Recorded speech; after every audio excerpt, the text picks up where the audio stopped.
आज तिथीनुसार राज्यभरात शिवजयंती मोठ्या उत्साहात साजरी झाली आणि याच तिथी की तारीख यावरून राजकीय घमासान सुद्धा आज रंगताना पाहायला मिळालं।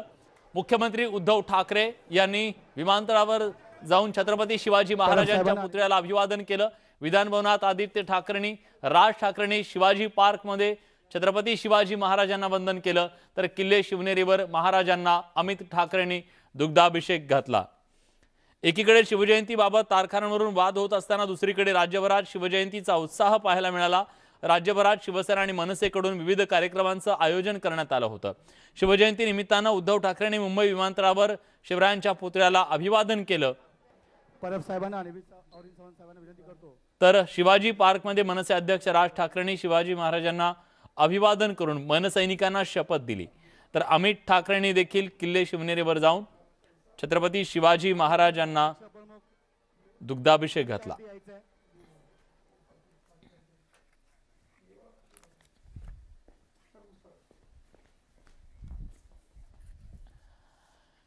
तिथीनुसार शिवजयंती साजरी होत असताना स्वाभाविकपणे यावरून राजकारण सुद्धा पेटलं आणि महाविकास आघाडी सरकारमधल्याच दोन पक्षांमध्ये राजकीय नेत्यांच्या या वाकयुद्धाला सुरुवात झाली।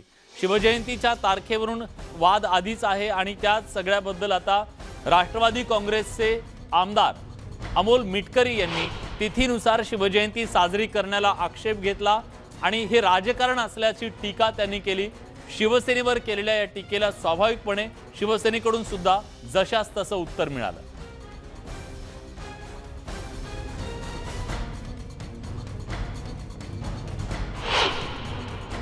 महात्मा ज्योतिराव फुले यांनी 19 फेब्रुवारी 1869 रोजी शिवजयंती साजरी केली आणि 2000 साली महाराष्ट्र शासनाने शिवजयंतीची अधिकृत तारीख घोषित केली 19 फेब्रुवारी।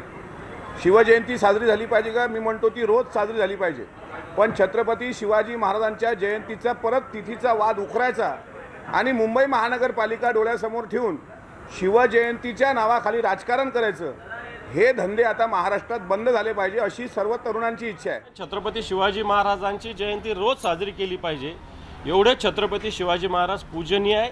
याची इच्छा ज्या दिवशी करायची असेल, तिथीने करायची असेल, तारखेची असेल, त्यांनी करायला काही हरकत नाही। मी संभाजीनगरातून ही मागणी केली होती सरकारला आणि पुन्हा वारंवार करणार आहे की एकच तिथी असावी, एकच तारीख असावी आणि 19 फेब्रुवारी सुद्धा जनता मान्य करते, काही हरकत नाही। परंतु जर कोणी फाल्गुन वद्य तृतीयाला जर शिवजयंती करत असेल तर त्याला विरोध करण्याचं काही कारण नाही। दरम्यान या संपूर्ण वादावर शिवसेनेच्या इतर नेत्यांनी काय प्रतिक्रिया दिली ती सुद्धा जाणून घेऊयात। संघटना म्हणजे शिवसेना आहे, त्यामुळे त्या हिंदुत्वावर शंका घेणं हे त्यांची वैचारिक दळबद्रीपणा आहे। तेच प्रत्यय आता पुनश्च एकदा येणार आहे, शिवसेना अंगार आहे, बाकीचा भंगार आहे। हा त्यांचा आपापला बुद्धीचा प्रश्न आहे। छत्रपती शिवाजी महाराजांनी ज्या मातीत जन्म घेतला, महाराष्ट्रात जन्म घेतला, हे महत्त्वाचं। छत्रपती शिवाजी महाराज या मातीत जन्माला आले म्हणून महाराष्ट्राला इतिहास आहे आणि बाकी इतर प्रांतांना फक्त भूगोल आहे। महाराष्ट्राला इतिहास का आहे याचं कारण छत्रपती शिवाजी महाराजांनी या मातीत जन्म घेतला हे विसरू नये। छत्रपती शिवाजी महाराजांच्या नावानं ज्यांना काही राजकारण अजून काय करायचं त्यांनी करावं। छत्रपती शिवाजी महाराजांचे व्यक्तिमत्व इतकं थोर आणि महान आहे बरं का, त्यांनी अख्ख्या देशाला दिशा दिली। दरम्यान या सगळ्या वादात आता काँग्रेस सुद्धा उतरली आहे। काँग्रेसनं तारखेनुसारच शिवजयंती साजरी व्हावी असा आग्रह धरत महापुरुषाची 2 वेळेला जयंती साजरी होणं योग्य नाही असं म्हणत त्यांनी तिथीनुसार शिवजयंती साजरी करण्याच्या भूमिकेला विरोध दर्शवलाय। भाई जगताप काँग्रेसचे अध्यक्ष यांनी नेमकं पत्र लिहून काय म्हटलं जाणून घेऊयात।